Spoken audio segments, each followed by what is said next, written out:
Okay, so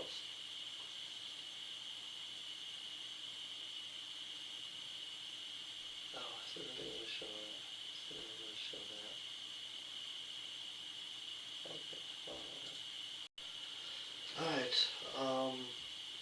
Alright, so yesterday I did an Elimination Chamber prediction show, and yeah, there's something that changed. There's something that changed last night.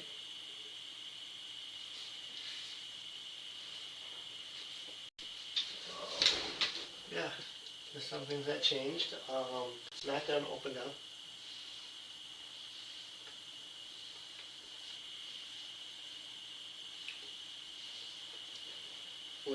with Jey Uso getting injured. They opened up SmackDown with a bunch of people in the backstage areas. Jey Uso was being loaded up into an ambulance. Jacob Fatu went into the ambulance with cousin Jay. Fatu told SmackDown GM to find out what happened. Cody Rhodes walked up to Aldis wondering what happened, and Trick Williams argued by Aldis. So Jey Uso is out of the Elimination Chamber match. So, I mean, that wasn't my prediction, but yeah, and then we'll just continue on. I'll talk as I do the review. We'll get into it when it comes up to it. So Drew McIntyre walked out with the undisputed WWE title, saying he has nothing to do with Jey Uso. Drew said he tells the truth and is guilty until proven innocent. Drew McIntyre said he's like an outlaw on his own show because he's an outlaw champion. The screen went black for a few minutes and came back with Drew in the ring.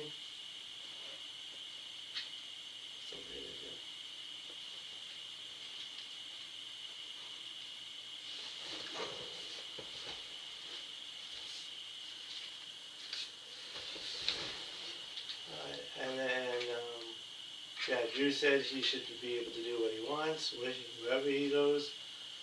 Nick Aldis walked out with security guys saying he wants Drew to come back to his office. Nick said there are 20 guys back there gunning for him, and he wants to let them go after Drew. Cody Rhodes walked out in a suit, and he said he wanted to fight right now. Drew left the ring, went into the crowd. Drew said no to that. Drew said it wouldn't benefit him since he's already the champion.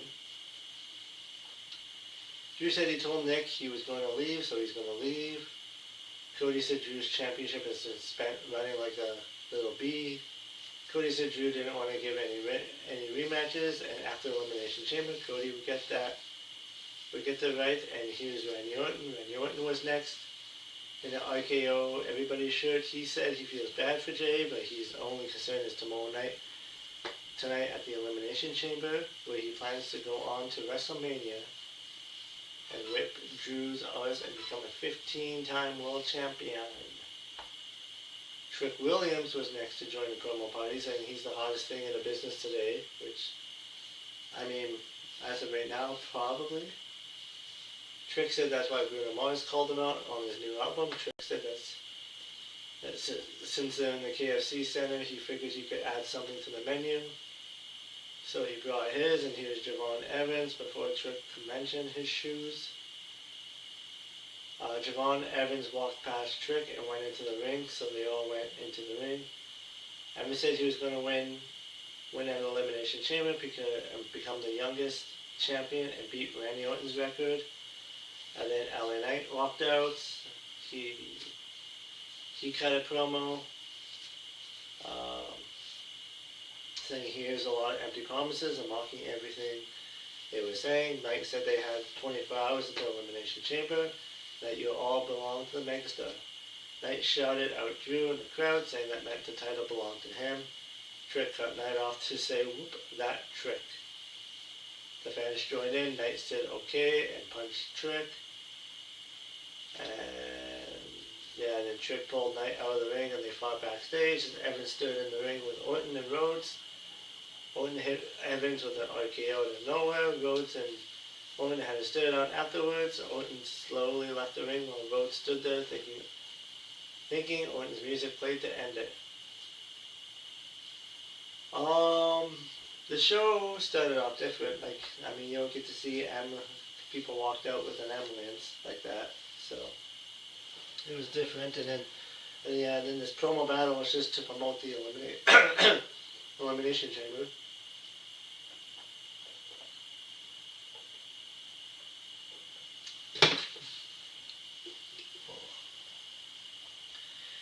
Tiffany Stratton was interviewed next. She said she's going to win the WWE Championship back, and it starts at Elimination Chamber. Asuka and Kairi Sane interrupted Asuka, said Tiffy time is over because nobody's ready for Asuka. Stratton said she's ready for Asuka and challenged her to a match tonight. Sane looked at Stratton, so Asuka yelled for her. And then, so the first match was Solo Sikoa and Uncle Howdy. It was a slow-paced match with Solo on offense for about 80% of the match. And all it took was one move for Howdy to get the victory. Solo's offense with the nerve holding, it felt like an old school match from the previous era, so it was pretty average. Uncle Howdy won. It was an 11-minute match. After the match, Uncle Howdy grabbed the Wyatt family lantern from a podium and ringside. However, Tala Tonga showed up with a big boot for Howdy, and the other MFT guys were there too. Tala carried the lantern to the back. The White Six showed up to check on Howdy. So this stolen lantern story just keeps going and going and going. And yeah, it's like the never-ending story that doesn't end. And I don't know what the payoff is for this story. I don't know what their plan is. And I mean, I guess they can feud to WrestleMania and have a WrestleMania match out of it. But I don't think the fans are really into this. Like, I get the whole Uncle Howdy thing, but yeah, Bo Dallas does not have the charisma as Bray Wyatt did. So then after that, SmackDown GM Nick Aldis was backstage talking to Drew, telling him that after tomorrow his opponent for WrestleMania would be set. So he told Drew to stay home. Drew said they need to get along and that they know each other so long as two guys from the UK who are the WWE Champion and General Manager. So in the divisions, Paul Heyman, Logan Paul, and Austin Theory approached, who wasn't thrilled to see them. Heyman suggested putting Paul in the Elimination Chamber. Logan Paul said he'd win the Elimination Chamber, showing off his muscles, telling Aldis to kiss his biceps. Aldis didn't want to do that. They aggressively yelled at Aldis about it. Aldis said it was convenient that he was taken out and that now Paul Heyman has shown up with his group. Heyman tried to negotiate with Aldis some more. Aldis said there were politics in play and that he had to make some calls. After Aldis left, Heyman told Paul he would win the chamber and told Theory to watch his temper.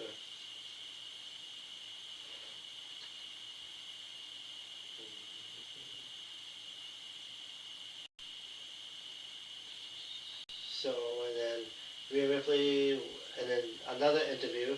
Rhea Ripley and Io Sky were interviewed by Kathy Kelly. Ripley said that she has to take it one step at a time, so tonight it's about the women's tag team title match.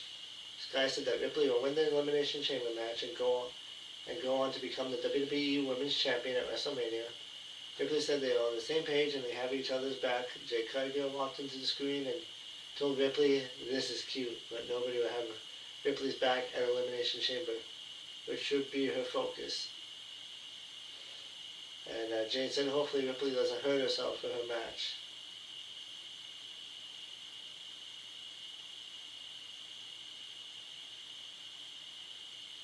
So, yeah. So Nick Aldis was on the phone telling somebody to call him back whenever they needed to. Jacob Fatu approached Aldis, who asked about Jay, and Fatu said you saw how Jay was doing since he got taken out. Jacob said Drew is the only one who attacked him in the past. Fatu said that Aldis has a Drew problem and he has a problem with Drew. Fatu said that the solution to the problem is to put him in the the chamber match. Drew said that he'll walk into the elimination chamber, solve the problem. Elvis said he'll take it under consideration. So, I'm supposed they still haven't figured out who attacked Jacob Fatu yet either. That's why Jacob didn't even mention that. And now they're trying to figure out who attacked Jey Uso. Like, I wonder if they'll ever mention that attack from Jacob Fatu when he got attacked. Then the next match was Tiffany Stratton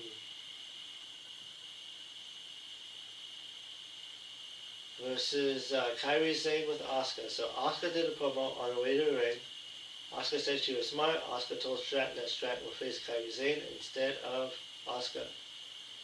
And then Chelsea Green and Alba Fire went to ringside with Fire wheeling Green out in the wheelchair. Green had an injured foot in the boots, so Green was on commentating. And this match went 10 minutes. It was a solid TV match that gave Stratton some positive momentum heading into the women's chamber match. And Tiffany Stratton won the match, so I think that's probably why they put Kairi Sane in the match.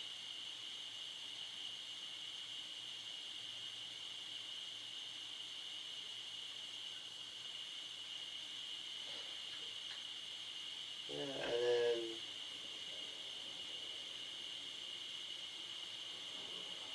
so the Vision is backstage when Nick Aldis appears, saying he was looking for them, and they're in his office. Aldis said he spoke with Raw GM Adam Pearce. Aldis said Paul would get his opportunity to compete an elimination chamber match. Aldis added that Paul would get his opportunity if he won his match against Jacob Fatu tonight. Heyman didn't like that.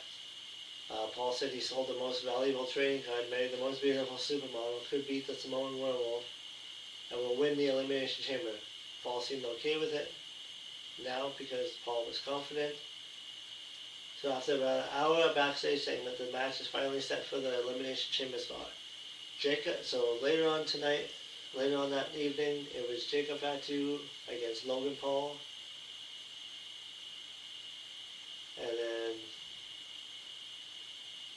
And the next was The Miz and Obi Femi match. Sister Bell Ray in the match left the ring and did a promo. The Miz said that they didn't have to fight. Miz said that nobody wants this match. The fans booed.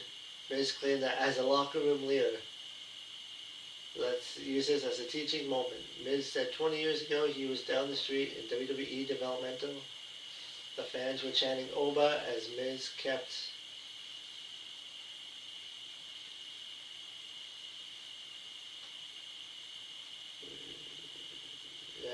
talking. Miz claimed he didn't make the mistake of going at the locker room leaders like The Undertaker and Triple H.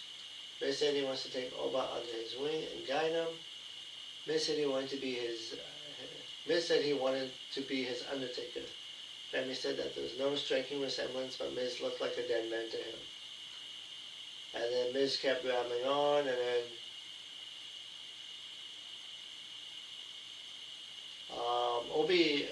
Obi Femi is actually like really great.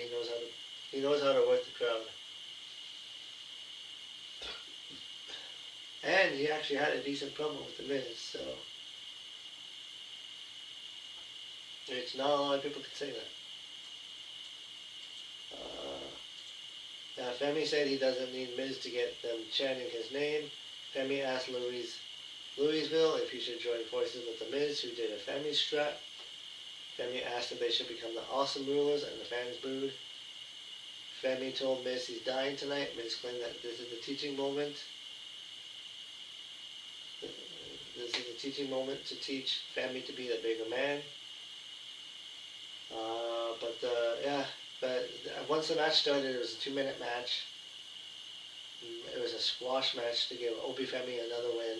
And for someone like The Miz who's been in the company for like 20 years, this kind of looks bad on his part.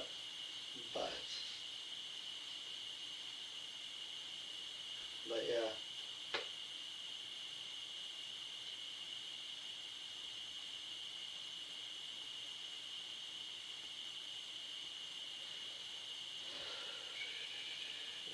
next match was the U.S. Championship Open Challenge. It was Matt Cardona who answered the call. The crowd response to Cardona is okay, but not great. This match went 12 minutes. It was a pretty good match that saw Cardona in control for most of the match. But Mello found a way to survive and get the win. And yeah, just like in every, just like Matt Cardona when he was Zack Ryder, he was just a jobber and a mid-carder, and that's pretty much what he still is. He was world champion in GCW.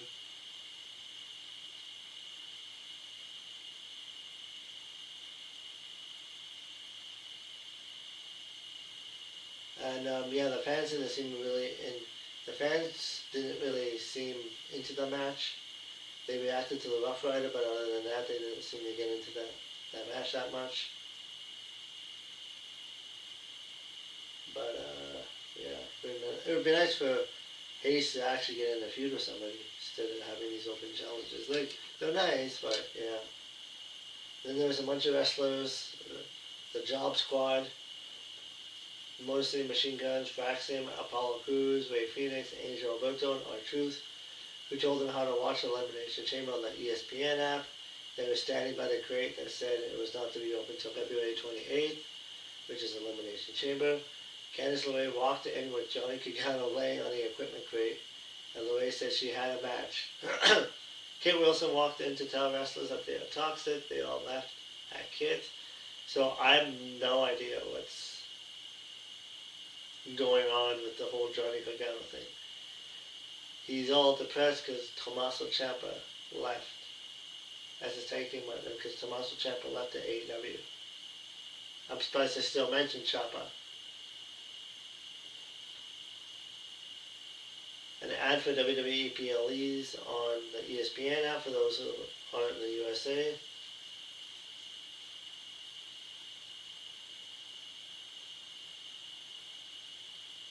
Candice LeRae made her entrance, joined by Johnny Gargano, walking out to the ring looking sad and dependent. Gargano laid on the apron. At least he looked comfortable in that position. A clip of Roy's keys. So it was Jordan Grace with Candice LeRae. Gargano was lying on the commentating table looking sad. LeRae hasn't had a singles match on Smackdown in a long time. And yeah, and this is only a 4-minute match, so she's gonna keep going down the card. Keep going further down the card. Jordan Grace won, as you expect. Yeah, they haven't really treated Johnny Gargano and Candice LeRae like stars. Like when Johnny Gargano came back, he was over. Like the crowd, like when he was in NXT, he was actually decent, and now, yeah, I can see them both going to AEW when the contracts end, because, yeah, Johnny Gargano was like Triple H's toy for a little while, but now it seems he's given up on him.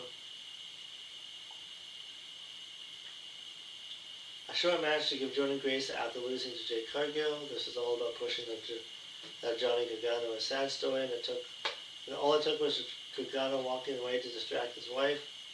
The way, so Grace capitalized to win. It's a weak story. Yeah, it's not that great.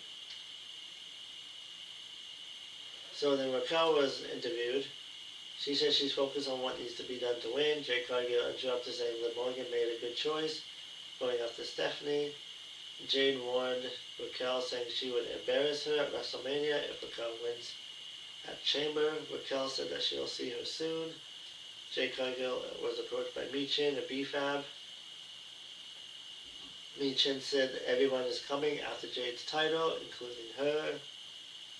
She declared Michin to do something about it. Michin got into Jade's face, and B-Fab held Michin back, saying she'll get her chance.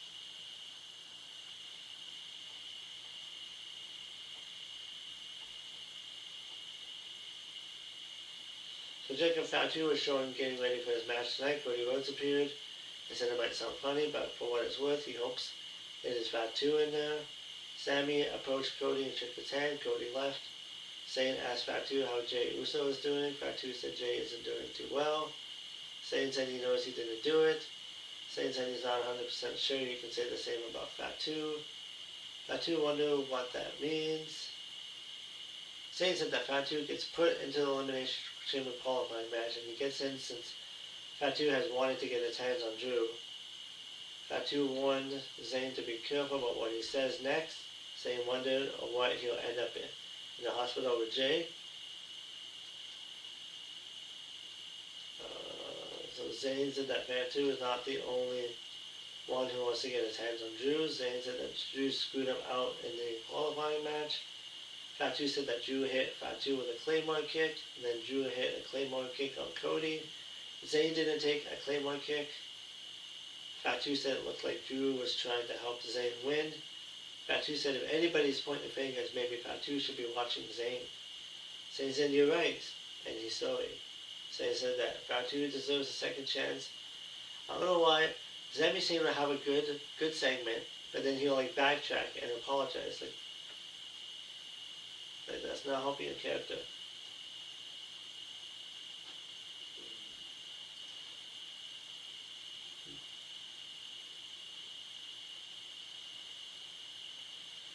So, the next match is the Tag Team Championship match.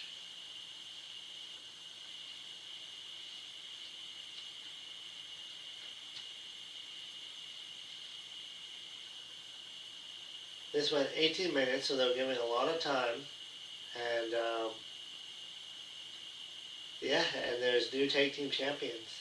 Nia Jax and Lash Legend.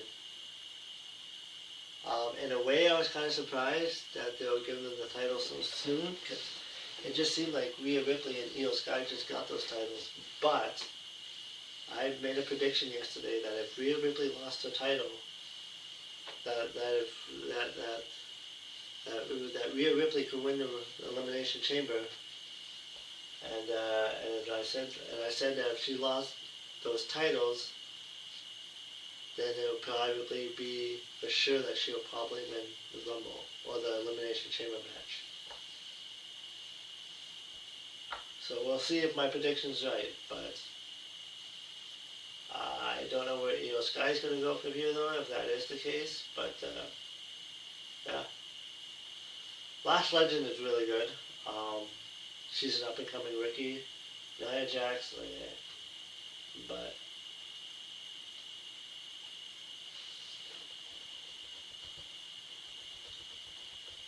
Lash and Jax work well together. They both are willing to sell, but they also know the roles of powerful women who are going to get plenty of moments to shine.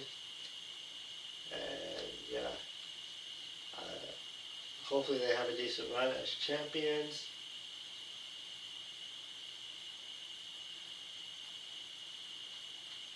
And yeah, and as Charlotte Flair and Alexa Bliss spoke backstage while Flair had 3 cups of ice cream. Flair said she was fine with her being the new women's tag team champions. Flair said she's fine that her best friend Bliss is in the chamber. Kiana James and Julia trash talk Flair and Bliss. James said that they were going to have the gold. Jay Cargill walked in to wish Bliss and James good luck. Another thing I forgot to mention too, what could happen was I mentioned like a couple of weeks ago, whenever I mentioned it, that Bliss could be injured and Charlotte Flair could take her spot, and then they could show like somebody injuring her backstage, and it'll later be revealed to Charlotte. They could do it that way. I mean, they're already doing the mystery attackers and everything else. And then the Solo and MFTs approached Nick Aldis. They complained about what happened out there earlier. Aldis said that the MFTs had defended the tag team titles. That they haven't defended the tag team titles enough, so Aldis said that next week they'll determine new contenders. Solo said to bring it on. Nia Jax and Lash Legend celebrated as the women's tag team champion in the backstage area. Jax talked about Lash winning her first title in WWE. Lash said they're going to celebrate next week. And then Randy Orton was showing walking backstage when he noticed Aleister Black and Selena. Black wondered if his black mask opened up something instead of Orton. Orton said that the voices were talking in his head, and Orton warned Black and said that after the chamber he would find Black, and Orton left while Black said, of course. Orton will find him because Orton planned it that way. So it was the main event match: Logan Paul versus Jacob Fatu, with Logan Paul getting the win. An 11 minutes match. Paul rolled up Fatu with the roll up of death for the pinfall win at about 11 moments. It was a cheap win for Logan Paul, who benefited from Drew McIntyre screwing over Jacob Fatu. Again, because Drew McIntyre doesn't want to face Fatu, and that's why Drew cost Fatu another match to get into the chamber.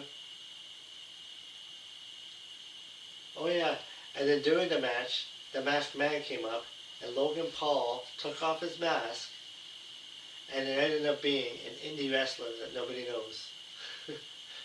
So I don't know if that's the payoff or if that's just the decoy, but like, yeah, that was pretty bad.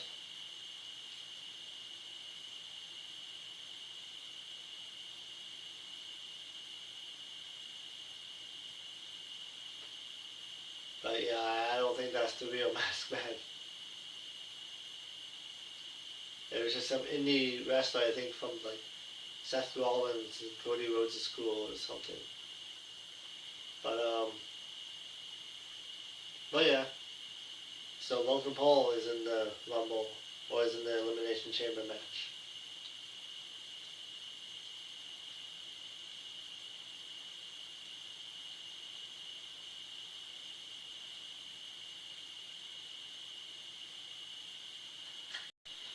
So I would actually have to say the best match of the night was probably the tag team match with Rhea Ripley, Io Sky versus Nia Jax, the Last Legend. And it's not every day I give Nia Jax a good match. But yeah, Io Sky and Rhea Ripley are really good. The bad was the Jordan Grace and Johnny Gargano. Like, I mean, the Candice LeRae match, like, it's a 4-minute match. Like, yeah. I don't know what the story. I don't know where the story's going to lead to there, but yeah, Candice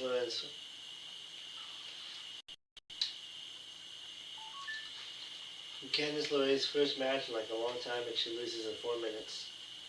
So yeah,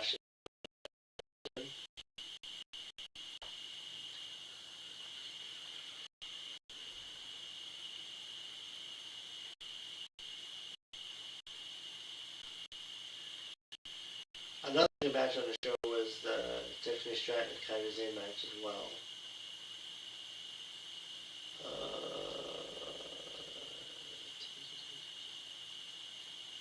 Ugly moments.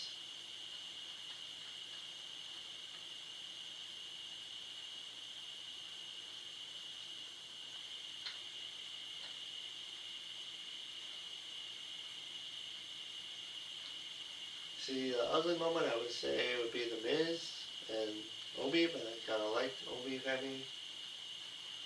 So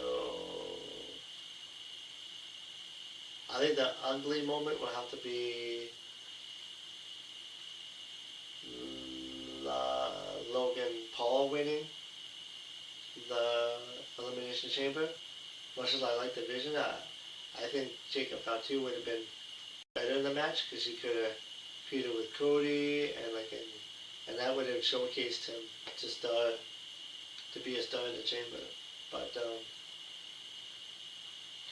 yeah, that's your SmackDown review. The go home show before Elimination Chamber. Elimination Chamber starts in 2 hours, less than 2 hours. So stick around for my review tomorrow and see if my predictions were right. And yeah, then I'll also do another top 5 moments of the week. So stay tuned for that. Until then, I'll see you next time in the next